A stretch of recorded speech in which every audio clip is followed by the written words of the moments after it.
When I left home, everyone told me I would miss the food. But they were wrong. I miss the people.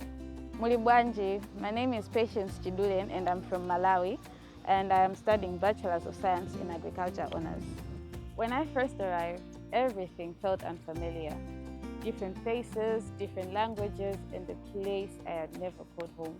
But somewhere between the lectures, late night assignments, conversations, and festivals, strangers became friends, and memories quietly replaced the fear. Today, as I walk through these paths, I realize this place will not just give me a degree, it will also give me stories I'll carry with me everywhere I go. Home will always be where I was born, but a part of me will always stay here.